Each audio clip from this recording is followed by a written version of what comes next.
राधे कृष्ण दोस्तों, पितृपक्ष आने वाला है तो पितृपक्ष में कौन से कार्य हमें करने चाहिए और कौन से कार्य हमें एकदम नहीं करने चाहिए, ये संपूर्ण जानकारी मैं आपको इस वीडियो में दूंगी। क्योंकि पितरों को प्रसन्न करने का ये जो 16 दिन होते हैं वह पितरों को समर्पित होते हैं, तो बहुत से कार्य हमें एकदम नहीं करने हैं, नहीं तो कोई दोष लग सकता है, तो इस बात का हमें ध्यान रखना है।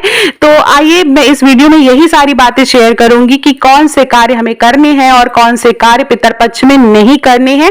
स्वागत है, मैं भाविनी मिश्रा आप सभी के सुखी और स्वस्थ जीवन की कामना करती हूँ। तो पितरपक्ष जो है, जिसे श्राद्ध भी कहा जाता है, हिंदू धर्म में इसका बहुत ही ज्यादा महत्व है। यह 16 दिनों तक चलता है। इस दौरान लोग अपने पूर्वजों की आत्मा की शांति और उनके प्रति सम्मान जाहिर करने के लिए विभिन्न तरह के धार्मिक अनुष्ठान का पालन करते हैं।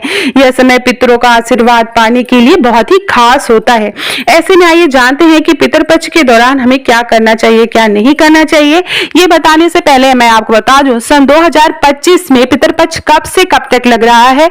तो पितरपक्ष जो है वह कब से कब तक लग रहा था तो पता ही नहीं। पितरपक्ष का जो प्रारंभ है वह 7 सितंबर 2025 से होगा और इसका जो समापन है वह 21 सितंबर 2025 को होगा। तो आइए जानते हैं पितरपक्ष में क्या करना चाहिए। पहले हम बात करेंगे क्या क्या करना चाहिए। तो जिस तिथि पर आपके पूर्वज का निधन हुआ हो उसी दिन आपको श्राद्ध करना चाहिए।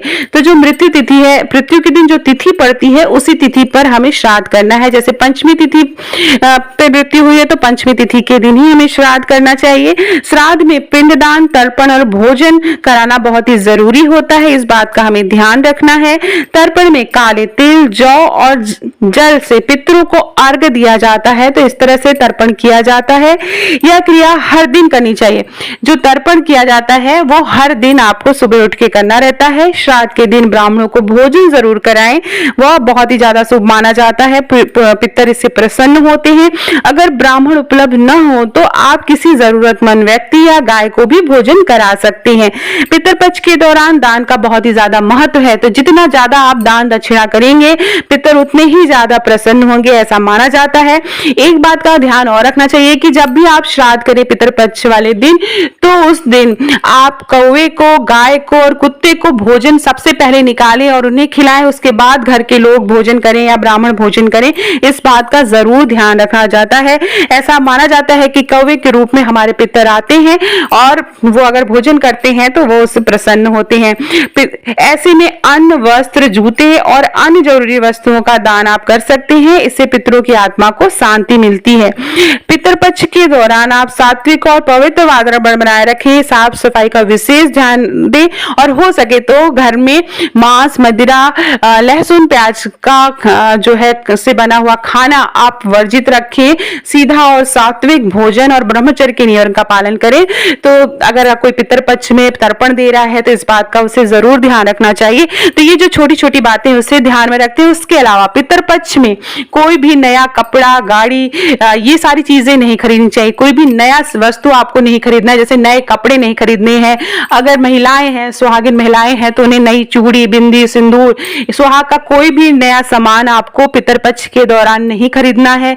कोई भी चीज जो ऐसी हो, जैसे कार है, गाड़ी है, ये सारी चीजें आपको पितरपक्ष में नहीं खरीदनी होती है। कोई भी नई वस्तु आपको पितरपक्ष में नहीं खरीदनी होती है।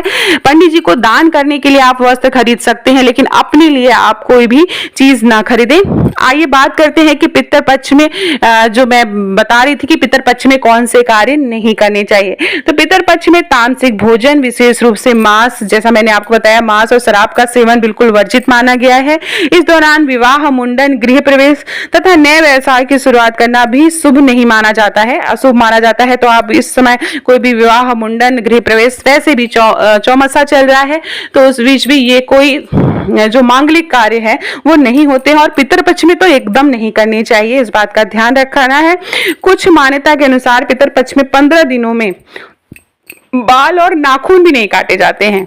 जो लोग तर्पण दे रहे हैं उन्हें तो एकदम ही नहीं, दाढ़ी नहीं बनवानी चाहिए और बाल नहीं कटवाने चाहिए, नाखून नहीं काटने चाहिए। तो 15 दिनों तक ये भी वर्जित माना गया है। नए कपड़े, जैसा कि मैंने बताया, गहने और अन्य कोई भी नई वस्तु खरीदने से बचना चाहिए जब तक कि बहुत जरूरी ना हो। घर में शांति और सुखी वातावरण बनाए रखें और किसी से बहस या झगड़ा ना करें, इस बात का ध्यान रखें। तो ये थी संपूर्ण जानकारी पितरपक्ष में हमें कौन से कार्य करने चाहिए, कौन से नहीं करने चाहिए। इसके अलावा आपको कोई और जानकारी हो तो वो आप मेरे कमेंट बॉक्स में जो है दे सकते हैं। कुछ पूछना है तो वो भी आप मेरे कमेंट बॉक्स में पूछ सकते हैं। बहुत बहुत धन्यवाद ये वीडियो देखने के लिए। वीडियो पसंद आए तो राधे राधे जरूर लिखिएगा कमेंट बॉक्स में। धन्यवाद।